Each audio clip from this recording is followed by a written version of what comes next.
I have been charged with a few crimes here in Taiwan. The Taiwanese government was still nice enough to give me a permanent residency. People that come to Taiwan like Taiwan. Yeah. And people that don't come to Taiwan don't know anything about it. Yeah. So the best advice, come to Taiwan. Well, hold on, we don't want to make it too crowded here. So the police came, put me in handcuffs, spending some time at the station, and then I went to another station where they took my fingerprints and charged me officially with a crime, and then I went to... Don't go to jail, kids. The steamed buns are not good in jail. Hello everyone, Amadeus here, and I'm today in Hawaii. Okay, maybe not in Hawaii. You might be confused with the background, but I'm somewhere in southern Taiwan, and I cannot tell you exactly where because boss is gonna be angry. He say, but what I really think he's a very interesting person, and basically he came to Taiwan 17 years ago. If there are foreigners, every person coming to Kaohsiung, southern Taiwan knows him, and I think maybe Taiwanese also should know this guy. So everybody, let's say hello to Graham. Well, how did you come up with the idea to come to Taiwan? So I had an uncle that lived here in the late 90s. I was living in Central America at the time. He sent me an email, suggested I come over and check it out, and I ended up staying here for about 2 years. Okay. Then I left. I went to South America for a while, and I came back after I finished school in LA. And I've been here in southern Taiwan since 2008. Wow, that's been a while really. So how did the place change for like last 17 years? So if you take, I'm not saying we're in Kaohsiung, but if you take Kaohsiung for example, when I came to Taiwan the first time, there was no MRT, no high-speed rail, no Weiyuing, no pop music center, no light rail. The Love River didn't deserve the name. It was like in 2003. Yeah, it should have been called the Dirt River. Maybe, but now it's great. So yeah, I think so. Now we can do the Dragon Boat Festival on it. Oh, it's great now. In fact, I think the year before last there were some politicians that went swimming in the Love River. Okay, yeah. I don't know if I would do that. You promote like huge events in Kenting, in Kaohsiung, and in the meantime, sometimes you might have some little struggles with the letter of law. I have been charged with a few crimes here in Taiwan. The Taiwanese government was still nice enough to give me a permanent residency. Like you said, I've put on a bunch of festivals. I still do that. I like to promote the events that I do in ways that will catch people's attention. A lot of people might be familiar with this video. We shot a video. It looked like people were naked. It got a lot of attention, not all good attention, because it did look like people were naked, and that is a violation of Taiwan's public decency laws. But actually that was a creative move because nobody was naked. No one was actually naked, and that's why the charges were dismissed. We had to hire lawyers and pay their wages while they went to court, and we had to provide proof that the people in the video were in fact wearing skin-colored clothing. And then in post-production, you know about post-production. Yeah. Just put like a blurry. We put a mosaic filter, so it looked like they were naked. And when our lawyer showed the judge who was trying to decide if the charges would move forward, raw footage. Always keep the raw footage whenever you shoot video with like people wearing almost nothing. It turned out to be a little bit expensive because we did have to hire lawyers and we had to pay some wages. Okay. But we sold 15,000 tickets for our festival. So that was probably worth it. It was totally worth it. Foreigners, don't take your pants off in Taiwan. Keep your pants on. That's my advice. How does that work in Europe? Can women take their tops off at the beach? Yeah, usually yeah. And most lakes or rivers are okay with it. But there are like zones for that. Basically, whenever you come to Kaohsiung, you're probably gonna meet Graham on some stage of your life. And thanks to this, you meet lots of international students, newcomers here. So what are their opinions about Taiwan?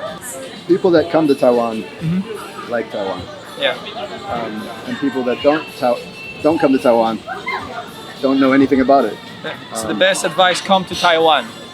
Well, hold on, we don't want to make it too crowded here. But definitely, I believe that in the future, more and more people will discover and learn more about Taiwan. And more people will come here to live and work and visit for travel after COVID. A lot of people come to the bar here from all over the world. Yeah. Because beach bars are sort of a foreign concept. So I do speak to a lot of people from a lot of different places. I would say the number one thing that people really like about Taiwan is how friendly and helpful just the average person is. Yeah. For example, it's the only place in the world I've been, and I hear this story from many people, where if you are on the street and you're kind of looking at your phone, like maybe you don't know, where you're going, or you might need some help or have a question. This is advice for I guess Taiwanese people who maybe haven't traveled abroad very much. If someone comes up to you in the U.S. and offers help, they probably don't really want to help you. I don't go back home very often.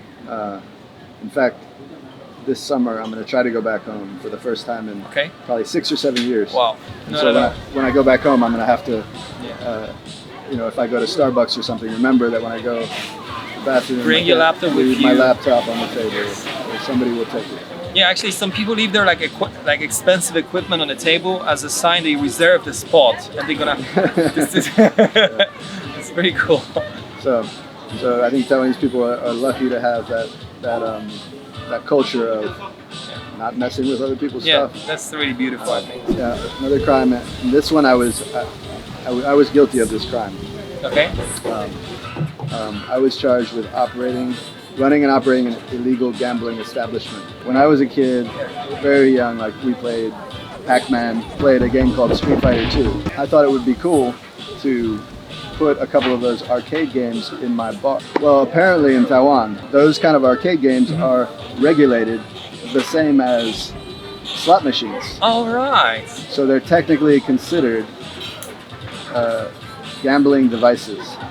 But can you win money with them, or you can't win money? I think it's illegal. It's a technicality. The way that the law is, the Chinese translation is kind of like coin-operated electronic devices. I see. So could you theoretically gamble on a game of Pac-Man? I guess, but I could take out a 10 NT coin and we could bet. Anyway, I didn't know that. Yeah. And actually, not even the local people that were working for me at the other bar knew that. I mean, none of us knew that until the police came.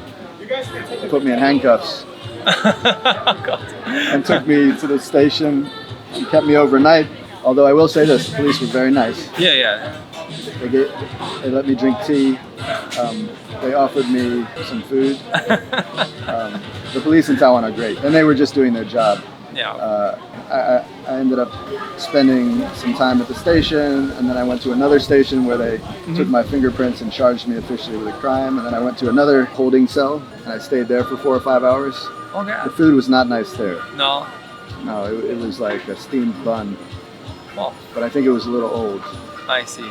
But I think because people in Taiwan don't commit too much crime, so that might be the Don't go to jail, kids. The steamed buns are not good in jail. And don't put a Pac-Man machine in your bar or restaurant. This is dangerous. Okay. But the public indecency laws in Taiwan don't actually say that. Oh. They say something like, you shouldn't do anything that's going to offend the public sense of decency. So if you're a good-looking woman, it's okay. If you're bad-looking, you shouldn't do that. It's up to the judge. Yeah. So technically, even though in that video that I made, nobody was naked, the judge could have still found that we were in violation of public indecency. Oh, I see. This one. And so there's more of a gray area in laws in Taiwan, from my experience. Yeah. So keep your pants on. Keep your pants on. No Pac-Man machines in your. Learn from my mistakes. 17 years in Taiwan and you learned that. If anybody is considering to move to Taiwan, apart from these two great advice, what else you recommend to people? I would say if you're going to be down here in southern Taiwan, bring lots of sunscreen. Yeah, that's very smart. If you're going to be in Taipei, you don't need to worry about sunscreen. No, but you need umbrella or raincoat. I didn't mention what people complain about. You want to hear what people complain about to me? Yeah, definitely. People complain about the traffic. Oh, in Taiwan. People complain about the traffic. And I think it's a valid complaint. I just have a folding bicycle. Okay. I don't ride a scooter. I have a folding bicycle because you can take, in Kaohsiung, you can take a folding bicycle on the MRT. Yeah. on the ferry to get to Chijin, So it's perfect. which is a beautiful place, I've heard. Heard Yeah, Chijin is I've really never nice. been there. Like, And you can take a folding bicycle on the new light rail. okay. So any public transportation, I haven't tried the buses yet. Oh. Maybe somebody can tell me in the comments, can you take a folding bicycle on a Kaohsiung bus? Anybody knows? Alright. Write a comment below. I want to know, because then I'll start taking the bus maybe. For Westerners, like we spend like lots of money to go to the place, get sweaty, you know, like get some sunburn, and we are very happy with this. But in Taiwan, if they go to the place that has no windows, has no doors, no walls, and it's open space, just tables, people consider it's like a like a second quality place. I'm so glad you brought this up. This is basically what my job is. Convince people that sitting outside in the sun is awesome. People from Taiwan that have done traveling to other countries, when they come here, they already know that. That's true. Because they recognize this concept as something that they enjoyed already in Bali or Spain. And the good news is it's working. Yeah. So more and more people in Taiwan, thanks partially to COVID, I think, have realized that doing outdoor activities, going to the beach as a recreational, other than just taking a selfie and leaving, is really fun. I think so, and it's healthy. I don't really want more people here. We're too busy. Stay away. So guys, Don't come here. So. You can play volleyball on the beach. You can do all kinds of activities on the beach. Windsurfing, stand-up paddleboard. Now we used to do the frisbee here. Frisbee, there's an endless number of activities you can do on the beach. Apart from the ghost month, then don't go to the water. Oh. But the rest of the year is fine. So that I want to do a poll in the. Can I use your comment section? Yeah, to do a poll? sure. How many people actually believe that the risk of some kind of, I don't know, water-related accident? I don't even know how it works. Tell me how it works. I think it's actually connected with the facts that, you know, it's a summertime and the currents, like the water flows are really bad at that time, plus the typhoon weather. I think it all adds up together. That's in the summer, it's 1 month when it's really busy, like all those bad factors. So somebody wrote like, oh, you know, it's a ghost month, so don't go to the water. I think that's how they, like, you know, like... Teach me, people, tell me, I don't understand it. But I don't know, that's my theory here, so I don't know. I personally, I still get in the water during ghost month, and nothing bad has happened yet. No, I think it's alright. You do have to be careful in the water, so... Don't forget your clothes. Don't take your pants off, and also the ocean can be dangerous, right? So, definitely. So I'm definitely for safety first. Come to the beach, anshan be safety first. Come to the beach, have some fun outdoors because but be careful. I think this is the biggest benefit. Like Taiwan could be a place that people really go on holidays. You don't want people to find you, but if they really want to find you, how can they look for you? I'm sure that some people watching this video will be able to give up the location. They spill the beans. Probably, because so many people come here that I'm pretty sure that some people will recognize me, or they'll recognize the place. So when you go around, just walk around town and stuff, a lot of people recognize you, right? Sometimes, but I always say that's my evil twin who's doing YouTube. I'm just a nice guy, so I'm kind of get away with that. Okay. But the good thing is they're wearing masks now, you know. So thanks for watching this video. I hope you enjoy it. Make sure you subscribe to my channel, and I will see you next time. Bye bye.